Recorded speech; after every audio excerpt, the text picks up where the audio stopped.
사람은 누구나 평생 잊지 못하는 사람이 있습니다. 시간이 흘러도 계절이 바뀌어도 어느 순간 문득 떠오르는 얼굴. 한 사람이 있죠. 저에게도 그런 사람이 있었습니다. 첫사랑. 아주 오래전 이야기입니다. 젊은 시절.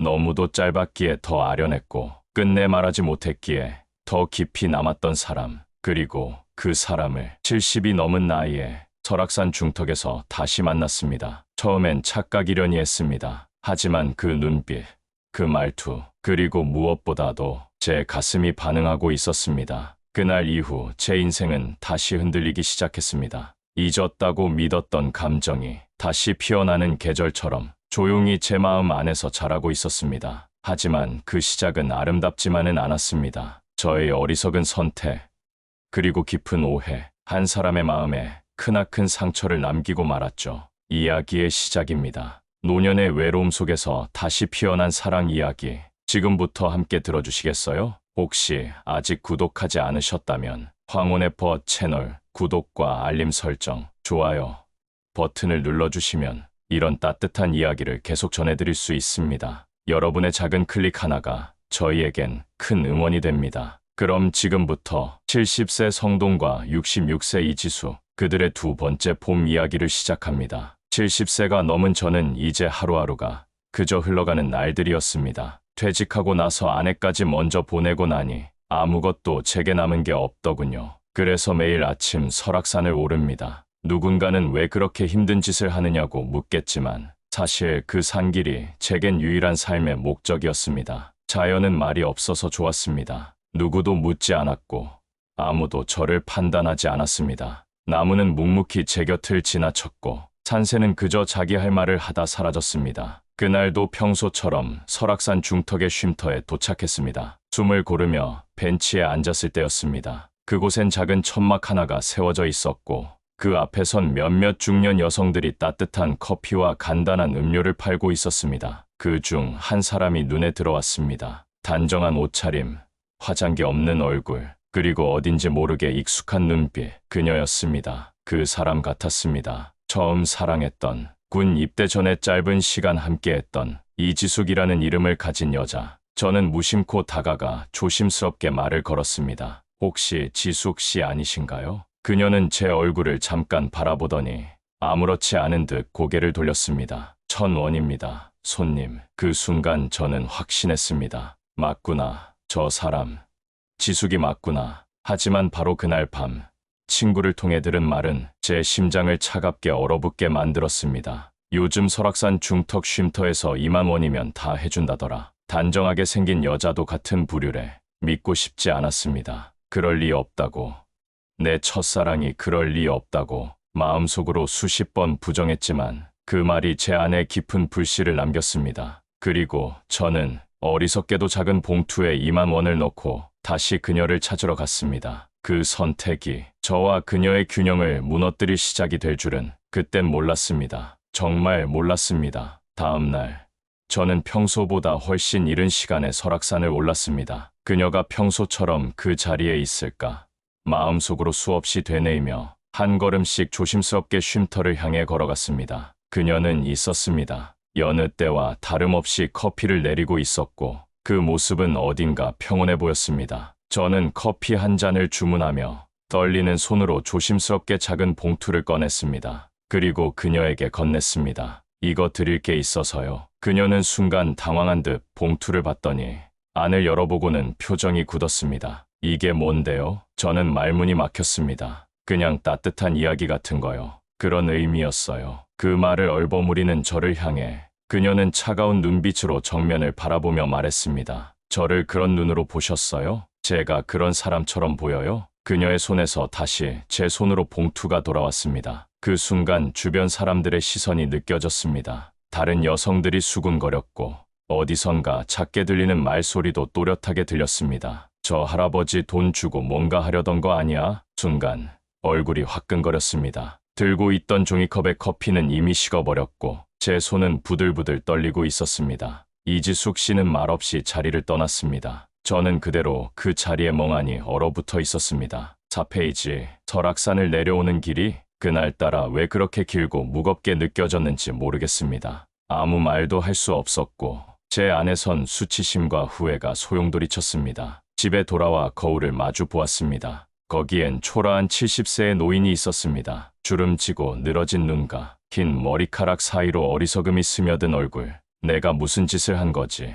아내의 사진이 놓인 책상 앞에 조용히 앉았습니다. 한참을 바라보다가 작게 거의 속삭이듯 말했습니다. 영수가 미안해. 그냥 그 사람이 맞는지 그 시절의 지숙이가 맞는지 확인하고 싶었을 뿐이야. 며칠 동안 저는 다시는 설악산에 가지 않았습니다. 가지 못했습니다. 그녀의 실망한 눈빛, 떨리던 목소리가 자꾸 떠올랐습니다. 하지만 시간이 흐를수록 그 마음은 점점 더 간절해졌습니다. 사과하고 싶었습니다. 오해였다고, 그런 뜻이 아니었다고, 정말 그녀가 어떤 삶을 살아왔는지 알고 싶었다고요. 결국 저는 다시 용기를 냈습니다. 다시 설악산을 올랐습니다. 그날 쉼터에 도착했지만 그녀는 보이지 않았습니다. 주변의 다른 여성들에게 조심스럽게 물었습니다. 저 이지숙 씨 오늘 안 나오셨어요? 그중 한 여성이 의미심장하게 웃으며 말했습니다. 할아버지 때문에 안 나온대요. 창피해서. 그 말을 듣는 순간 가슴이 쿵 하고 내려앉았습니다.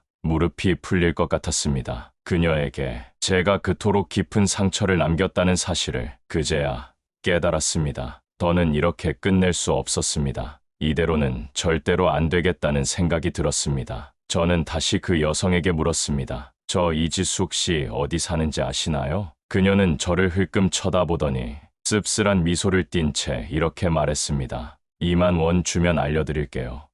아이러니하게도 저는 아무 말 없이 봉투를 건넸습니다. 그녀는 저를 데리고 사람 없는 산길 옆으로 이동하더니 작게 속삭였습니다. 미연 언니 아니. 지숙 언니는 우리랑 달라요. 그런 거 안 해요. 그냥 커피만 팔아요. 복지관에서 청소일도 한다고 들었어요. 그 말을 듣는 순간 제 가슴은 다시 한번 뜨겁게 일렁였습니다. 그녀는 그런 삶을 살아온 사람이 아니었습니다. 오히려 저는 제 손으로 그 사람의 자존심을 밟고 무너뜨린 겁니다. 저는 결심했습니다. 반드시 그녀에게 진심으로 사과하겠다고, 진짜 용서를 구하겠다고, 그리고 그녀가 어디에 있는지 직접 찾아 나서기로 했습니다. 그날 이후 저는 설악산 근처 복지관들을 찾아다니기 시작했습니다. 혹시 그곳에서 일하신다는 이야기를 들었기 때문이죠. 낯선 곳마다 문을 두드렸고 이지숙 씨라는 분 계신가요? 라는 질문을 수없이 반복했습니다. 하지만 돌아오는 대답은 늘 같았습니다. 그런 분은 안 계시는데요. 시간이 갈수록 점점 더 절망감이 밀려왔습니다. 그녀를 이렇게 놓쳐버리는 걸까? 이대로 끝나는 걸까? 그렇게 실망을 안고 집으로 돌아오던 어느 날 문득 이런 생각이 들었습니다. 그래, 설악산 어딘가에 분명 아직 그녀가 있을 거야. 매일 산을 오르다 보면 언젠가는 또 마주칠 수 있을지도 몰라. 그날부터 저는 다시 매일 설악산을 오르기 시작했습니다. 단 하루도 거르지 않았습니다. 힘에 부쳐도, 다리가 아파도, 마음이 무거워도 산길을 올랐습니다. 열흘쯤 지났을까요? 그날도 습관처럼 발걸음을 옮기고 있었는데 중턱을 지나 조금 더 올라선 순간 멀리서 익숙한 실루엣이 눈에 들어왔습니다. 작은 배낭을 맨 채 천천히 산길을 오르는 한 여인, 그녀였습니다. 이지숙 씨. 가슴이 쿵 하고 뛰기 시작했습니다. 두 손에 힘이 들어가고 심장이 마치 젊은 시절처럼 빨라졌습니다. 저는 조심스럽게 그녀에게 다가갔습니다. 몇 걸음 거리에서 멈춰 섰습니다. 지수가. 그 이름을 다시 불러보는데 무려 50년이 걸렸습니다. 그녀는 천천히 고개를 돌렸습니다. 순간 놀란 듯한 표정이 스쳤지만 곧 저를 알아보는 듯 고개를 조용히 끄덕였습니다. 오랜만이네요. 그녀가 입을 열었습니다. 저는 입술이 바짝 말라 아무 말도 할 수 없었지만 곧 용기를 내어 말했습니다. 그날 정말 죄송했어요. 오해였어요. 그런 뜻이 아니었어요. 그녀는 조용히 고개를 저었습니다. 괜찮아요. 이미 지난 일이에요. 그녀의 목소리는 차분했지만 그 속엔 여전히 깊은 상처가 느껴졌습니다. 잠시 침묵이 흐른 뒤 저는 조심스레 물었습니다. 혹시 시간이 되신다면 국밥이라도 한 그릇 같이 드시겠어요? 그녀는 한참을 망설이다가 살짝 웃으며 고개를 끄덕였습니다. 그래요. 오랜만에 국밥 괜찮겠네요. 그 순간 저는 비로소 깨달았습니다. 내게 또 한 번의 기회가 찾아왔다는 거요. 우리는 설악산 아래 오래된 국밥집에 나란히 앉았습니다. 식당 안은 조용했고 김이 모락모락 피어오르는 밥상 앞에서 우리는 그동안의 이야기를 천천히 꺼내기 시작했습니다. 그동안 어떻게 지내셨어요? 제가 조심스럽게 묻자 지숙 씨는 국밥을 휘젓던 손을 잠시 멈추고 담담하게 대답했습니다. 결혼했어요. 딸 하나 낳고 남편은 10년 전에 떠났고요. 그녀의 말엔 긴 세월을 버텨온 사람만이 가질 수 있는 조용한 단단함이 담겨 있었습니다. 저도 제 이야기를 들려드렸습니다. 저도 평범하게 살았어요. 회사만 다니다가 퇴직하고 아내는 2년 전에 암으로. 그녀는 고개를 숙이며 말했습니다. 죄송해요. 그날 우리는 많은 말을 하진 않았지만 그동안 나누지 못했던 마음이 서서히 서로에게 닿기 시작했습니다. 국밥 한 그릇이 다 식기도 전에 우리는 이미 다시 이어지고 있었습니다. 며칠이 지나고 우리는 몇 번 더 산 아래에서 마주쳤습니다. 가끔 국밥집에서,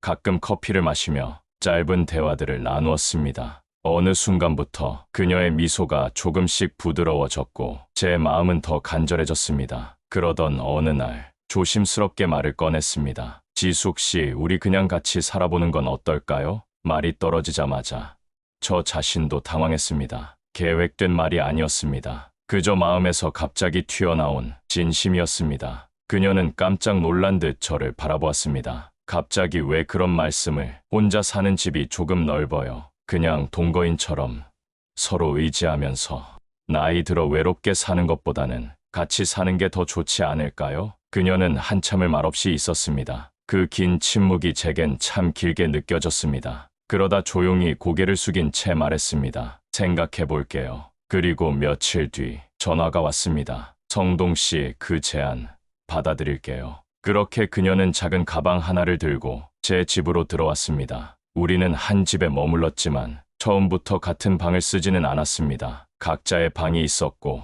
각자의 공간을 존중했습니다. 서로 조심스러웠고 그만큼 더 배려가 깊었습니다. 함께 있는 것만으로도 집 안은 따뜻해졌습니다. 조용하던 거실에 사람의 온기가 돌았고 주방에서 밥 짓는 소리가 들릴 때마다 저는 아내가 있던 시절의 아련한 기억을 떠올렸습니다. 아침이면 그녀가 먼저 일어났습니다. 조용히 밥을 짓고 저는 커피를 내렸습니다. 퇴근하듯 복지관에서 돌아온 그녀는 소소한 이야기를 들려줬고 저는 마치 오래전으로 돌아간 듯한 평온함과 안정을 느꼈습니다. 어느 날 밤 TV를 보며 나란히 앉아 있었을 때였습니다. 조용한 예능 프로그램이 흐르던 가운데 그녀의 손이 조심스럽게 제 손 위에 얹혀졌습니다. 아무 말도 없었습니다. 그저 가만히 오래된 이불처럼 따뜻한 정적만이 흘렀습니다. 저는 손을 피하지 않았습니다. 그 손의 온기에서 우리가 늦게라도 서로를 받아들이고 있다는 걸 느꼈습니다. 성동 씨,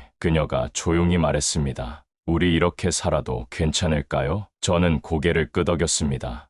괜찮습니다. 난 지금이 참 좋아요. 그날 밤 우리는 여전히 각자의 방으로 돌아갔지만 마음은 하나의 방 안에 함께 머물고 있었습니다. 늦게 찾아온 이 감정, 사랑이라는 걸 우리 둘 다 알고 있었습니다. 확실히 알고 있었습니다. 함께한 시간이 3달을 넘어서자 우리는 부부처럼 하루를 함께 시작하고 함께 마무리하는 동반자가 되어 있었습니다. 비록 같은 방에서 자지는 않았지만 함께 밥을 먹고 함께 웃고 함께 걷는 삶이 이젠 자연스러워졌습니다. 그녀는 예전보다 훨씬 밝아졌습니다. 복지관에서 돌아오는 얼굴에는 피곤함보다는 미소가 남아 있었고 그 모습을 지켜보는 것이 제 하루의 가장 큰 기쁨이 되었습니다. 그러던 어느 날 아침 그녀가 조심스럽게 말을 꺼냈습니다. 성동 씨, 혹시 바다 보러 가실래요? 순간 가슴이 찡했습니다. 그녀의 얼굴에는 묘한 설렘과 조심스러움이 동시에 묻어나 있었죠. 바다 못 보셨나요? 그녀는 수줍게 웃으며 고개를 끄덕였습니다.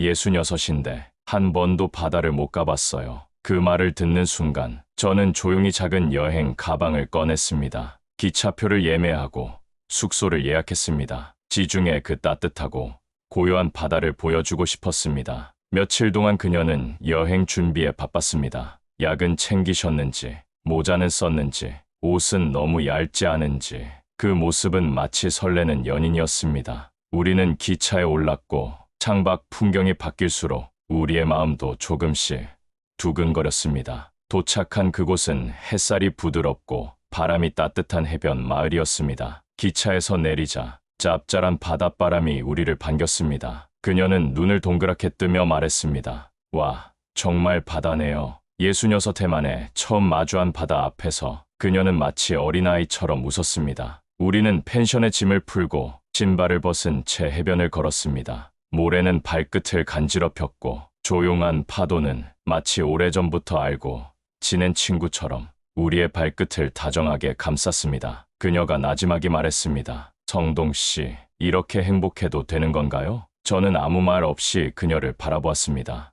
그리고 주머니에서 조심스레 작은 반지 상자를 꺼냈습니다. 지숙 씨, 법적으로는 아니어도 제 마음으로 당신을 아내로 맞이하고 싶어요. 그녀는 놀란 듯 고개를 들었고 눈가가 조용히 촉촉해졌습니다. 정말 괜찮으시겠어요? 지금처럼만 함께 있을 수 있다면 전 더 바랄 게 없어요. 그녀는 잠시 침묵하다가 조용히 고개를 끄덕였습니다. 네, 저도 그래요. 우리 함께해요. 저는 떨리는 손으로 그녀의 손가락에 은빛 반지를 끼워 주었습니다. 크기가 완벽히 맞진 않았지만 그 순간만큼은 모든 것이 완벽했습니다. 바다 너머로 해가 지고 우리의 두 번째 인생이 조용히 떠오르고 있었습니다. 바다 여행을 다녀온 뒤 우리는 자연스럽게 한 방에서 함께 살기 시작했습니다. 처음엔 다소 어색하고 조심스러웠지만 늦은 나이에 찾은 동반자는 그 자체로 큰 위로이자 따뜻함이었습니다. 같은 이불 아래에서 서로의 체온을 느끼며 잠드는 밤,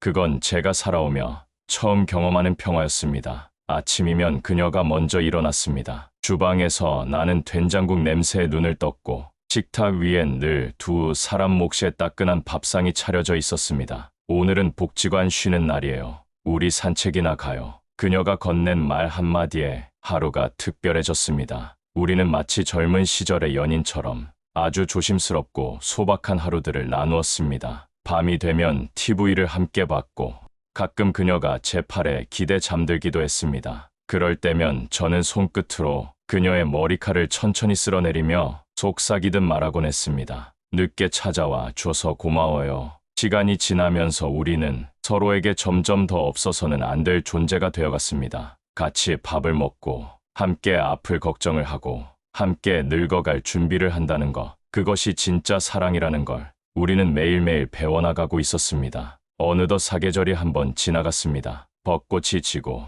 여름이 왔고 태풍이 지나고 낙엽이 흩날렸습니다. 그 모든 풍경을 우리는 같은 창 너머로 바라봤습니다. 올해 첫 김장 같이 하실래요? 그럼요. 전 무채 썰기 전문가거든요. 김장하는 날 배추를 절이고 양념을 버무리며 우리는 서로의 손끝에 배어드는 젓갈 냄새조차 웃으며 받아들였습니다. 가족 같은 관계가 되어가고 있음을 서로 말하지 않아도 알 수 있었습니다. 그녀가 감기에 걸려 며칠을 누운 날 저는 죽을 끓이고 이마를 짚었습니다. 나 걱정돼서 잠도 안 와요. 그녀는 병든 와중에도 미소 지으며 말했습니다. 이렇게 누워있으니까 진짜 제 사람이 된 것 같네요. 그 말에 저는 괜히 눈시울이 붉어졌습니다. 사랑이란 결국 평범한 일상을 함께 견디고 함께 웃어주는 것임을 우리는 이제야 온몸으로 배우고 있었습니다. 마지막 봄을 함께 걷는 사람을 중심으로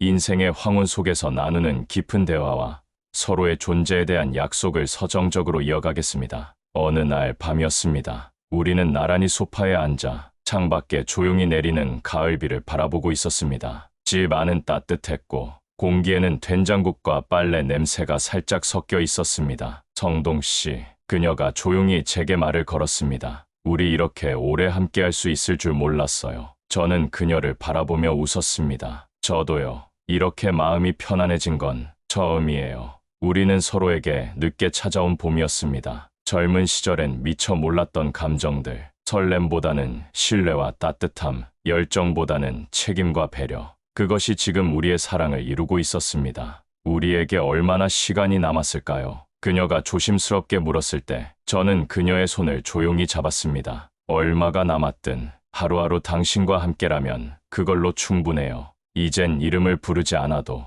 말을 하지 않아도 눈빛만으로 마음을 읽을 수 있는 사이. 그날 밤 저는 속으로 다짐했습니다. 이 사람의 마지막 날까지 내가 꼭 곁에 있어 주자. 문득 이런 생각이 들었습니다. 이 사람이 없는 날이 온다면 나는 어떻게 살아갈까? 저도 모르게 그녀를 바라보았습니다. 그녀는 고요한 표정으로 소파에 앉아 뜨개질을 하고 있었습니다. 지숙 씨, 네, 나중에 제가 먼저 떠난다면 내 사진은 꼭 거실에 놓아주세요. 아침에 일어났을 때 한 번쯤은 쳐다봐 주세요. 그녀는 손을 멈추고 고개를 들었습니다. 왜 그런 말씀을 하세요? 저는 조용히 웃으며 대답했습니다. 지금이 너무 행복해서 그래요. 혹시라도 이 시간이 끝날까봐. 그녀는 이내 제 손을 꼭 잡았습니다. 정동 씨, 우리 마지막까지 함께해요. 그 말을 듣는 순간 마음속 어딘가에서 울컥하고 무너지는 느낌이 들었습니다. 이 사람은 정말 내 마지막 사랑이구나. 그 생각에 눈시울이 살짝 붉어졌습니다.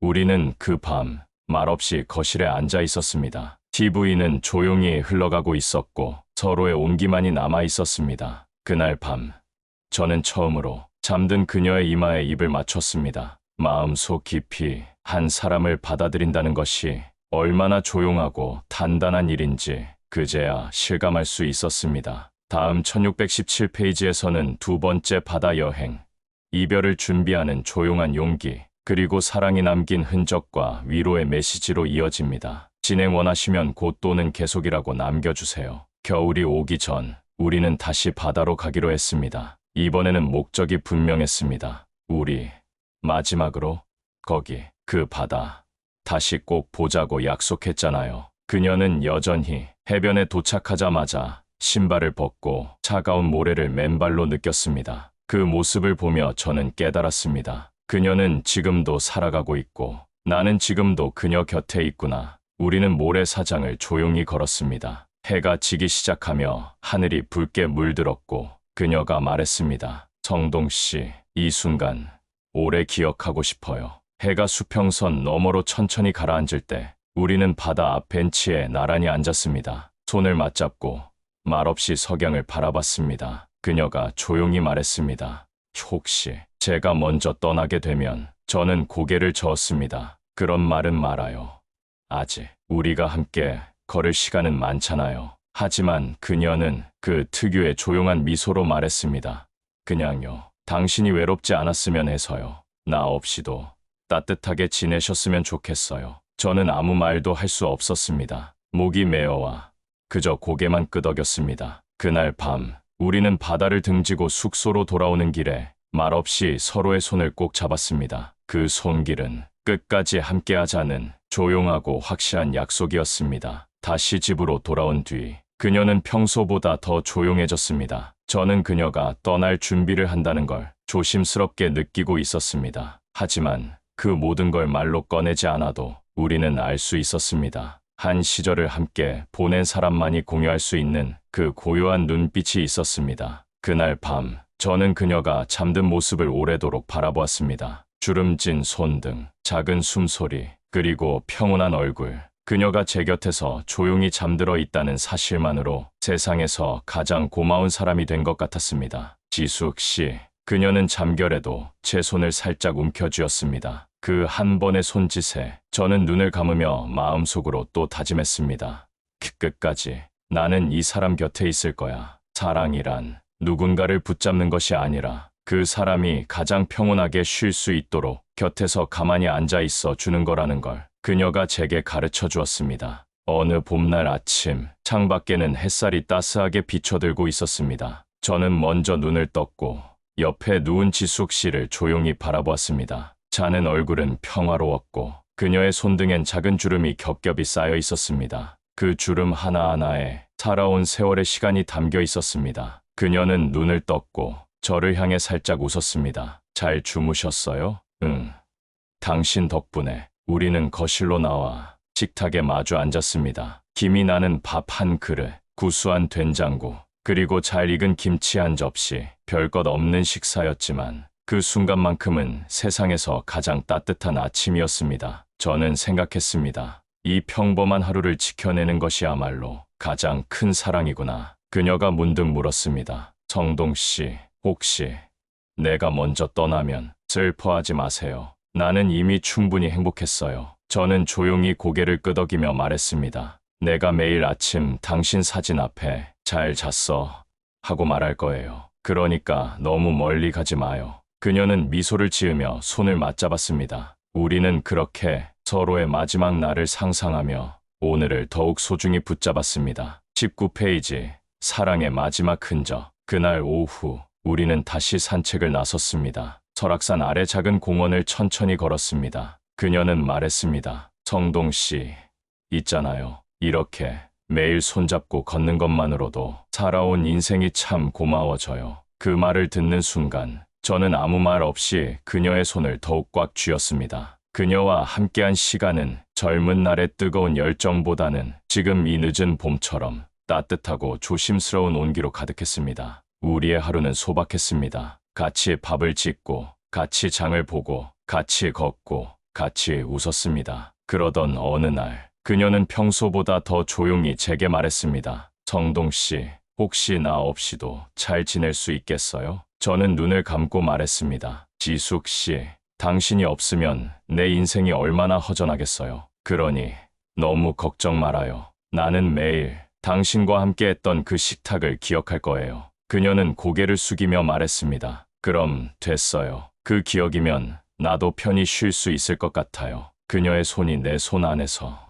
가만히 떨렸습니다. 그리고 저는 속으로 다짐했습니다. 그녀가 마지막 숨을 쉴 때까지 그 옆에 내가 꼭 있겠다고. 시청자들에게 구독, 좋아요, 댓글 참여를 자연스럽게 유도하는 부분을 감정의 흐름을 해치지 않도록 부드럽게 포함해드리겠습니다. 그 후로도 우리는 매일을 함께 살아냈습니다. 조용한 밥상 위에 된장국 향기, 거실의 햇살, 그리고 서로의 숨소리가 섞이는 밤. 그녀는 더 이상 많은 것을 바라지 않았고 저도 이제 더 이상 욕심내지 않았습니다. 단지 그날 하루를 함께 지켜주는 것, 그게 우리가 할 수 있는 전부였고 그것만으로도 충분했습니다. 그리고 그 따뜻한 일상이 지금까지 살아온 제 인생 중 가장 사랑스러운 시간이었다는 걸 그녀가 제게 가르쳐 주었습니다. 사랑은 결국 누군가의 곁에 끝까지 조용히 앉아 있어 주는 것이었습니다. 여러분, 이 긴 이야기를 함께 들어주셔서 진심으로 감사합니다. 혹시 지금 당신 곁에 누군가가 있나요?